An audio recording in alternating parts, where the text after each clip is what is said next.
This is a Lodge 11-inch cast iron skillet. It's new. I got it at Costco. It costs less than $20, but it has a rough surface to it.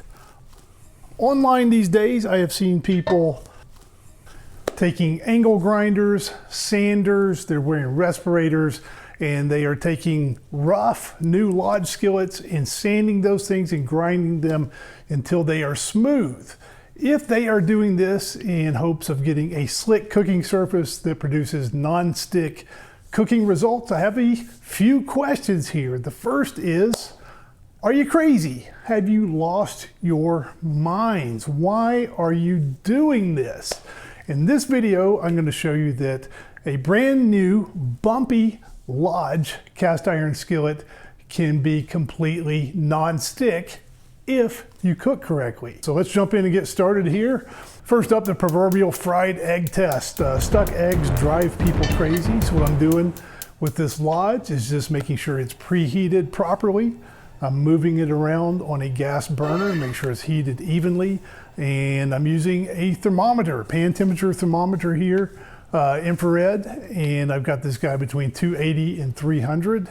In goes a half tablespoon of oil.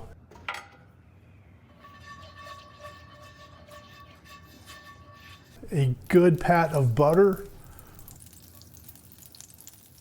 Once those bubbles in that butter abate somewhat, I'm going to gently add 2 eggs, which I've had out of the refrigerator, and I've let these guys come up to room temp. Let these guys set up, and I know these guys are going to be non-stick because I can already see steam under the whites. The whites are almost flapping in there. Give the pan a goose, and boom, non-stick fried eggs in a bumpy Lodge 11-inch cast iron skillet. What about potatoes? Potatoes drive people crazy. One of the big offenders when it comes to stuck food. Gonna make some hash browns. And here I'm just going to scrub some russet potatoes, and then I'm gonna peel them, then I'm gonna rinse them. People ask me, if you're going to peel your potatoes, why do you wash them? Because you know how much dirt I want in my food? None. Get those guys in some ice water, then I get out the old box grater, grate these guys up, put them back in that ice water. That water is going to do a couple things. It's going to dry out a little bit of starch. It's also going to keep the potatoes from turning brown until I get ready to cook them. And when I'm ready to cook, I lay out a kitchen towel and wring as much water as possible out of my hash brown potatoes. So you want these guys to be as dry as possible. Get my pan heated up. Pan is hot, get some oil in there, and here what I'm doing is using some test potatoes. Very important to use test potatoes. If the test potatoes are sizzling and not sticking, then there's a good chance that the rest of the potatoes are going to sizzle and not stick. Get my potatoes in, and notice I don't just jam the potatoes down immediately. I let them set up, form a little bit of a crust, and then mash them down. You don't want to just jam them onto your cooking surface. And give the pan a goose, and non-stick potatoes. Now, if I had used wet potatoes and the pan was not heated correctly and I didn't use test potatoes and I put my potatoes in and jammed them down, they likely would have fused to the pan. So we've done medium-low heat with the eggs, we've done moderate heat with the hash browns. Let's try some higher heat and see what happens. Here I'm going to make some cornbread. And what I do here is preheat the pan along with my oven to 450 degrees Fahrenheit. And I'm going to let this go 25 minutes.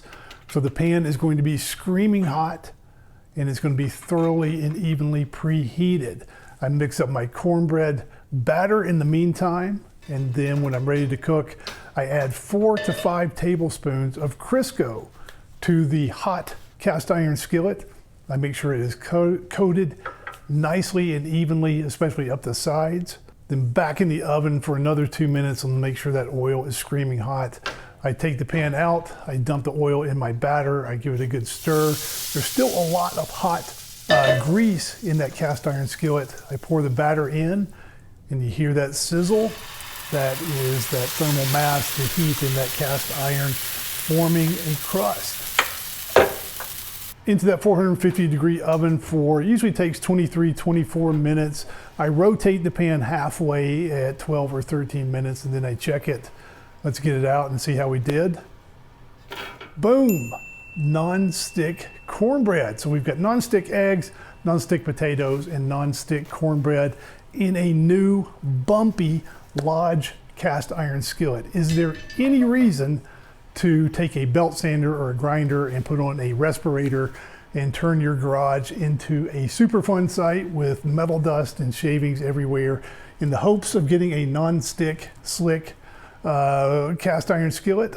I say no, nay I say, and as an alternative, I think you should get a bag of potatoes, a dozen eggs or so, some butter, some oil, very importantly, an infrared temperature thermometer, and just do a little practicing, and you will be surprised once you get your timing and temperatures and ingredients dialed in.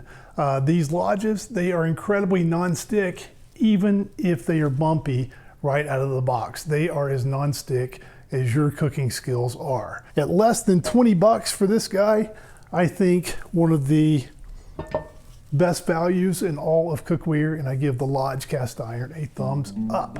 Thank you for watching. We'll see you again next time on Uncle Scott's Kitchen.